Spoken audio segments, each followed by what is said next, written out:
C'est parti pour une semaine de lecture avec moi. Cette semaine, j'ai terminé Welcome to Fae Café ainsi que Harry Potter et l'Ordre du Phénix. Et j'ai commencé Sorcière des Ténèbres, je vous en parle tout de suite. Lundi, j'ai continué Welcome to Fae Café de Jennifer Croft chez les éditions Calix. Il s'agit d'un cosy fantasy urbain. Souvenez-vous, la semaine dernière, je vous disais que j'avais du mal à accrocher et notamment avec cette plume. Après avoir persévéré jusqu'aux 3/4 du livre, j'ai enfin commencé à vraiment apprécier ma lecture et à m'immerger dans l'univers. Je me suis aussi attachée aux personnages, surtout aux secondaires, notamment les 3 assassins café sur 4 qui apportent une vraie touche d'humour au roman. Je les ai adorés.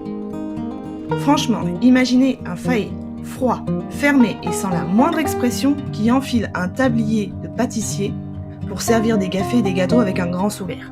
Rien que cette image vaut le détour. En revanche, la traduction laisse parfois à désirer. Certaines phrases sont si confuses qu'il faudrait presque les retravailler entièrement pour en retrouver le sens. Au final, c'est une lecture mitigée. Dommage que l'autrice n'ait pas su nous poser l'ambiance plus tôt, car on ne savait pas trop où elle voulait nous emmener. Il manquait du suspense et de l'action alors que le résumé promettait vraiment du potentiel.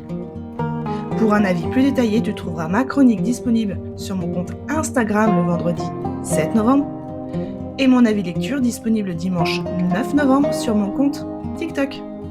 Vendredi étant le dernier jour du mois, je n'ai pas commencé de lecture. Samedi, j'ai commencé Sorcière des Ténèbres qui est le 2e tome de l'Académie des Premiers-Nés d'Isla Frost chez les éditions Bookmark dans la collection Teen Spirit. J'ai lu le 1er tome en avril et si vous êtes intéressé, vous trouverez ma chronique sur mon compte Instagram et mon avis lecture sur TikTok. Je vous mettrai les liens en description. Dans ce 2e tome, on va suivre Nova après son rituel de transformation. Devenue très puissante, elle est désormais perçue comme une menace et doit apprendre, seule, à maîtriser sa magie. En parallèle, elle découvre la véritable mission des Arpenteurs et le danger qui plane sur le monde, le Malus. Son objectif évolue alors qu'il ne s'agit plus de briser l'accord entre les Arpenteurs et les humains, mais de sauver le monde entier.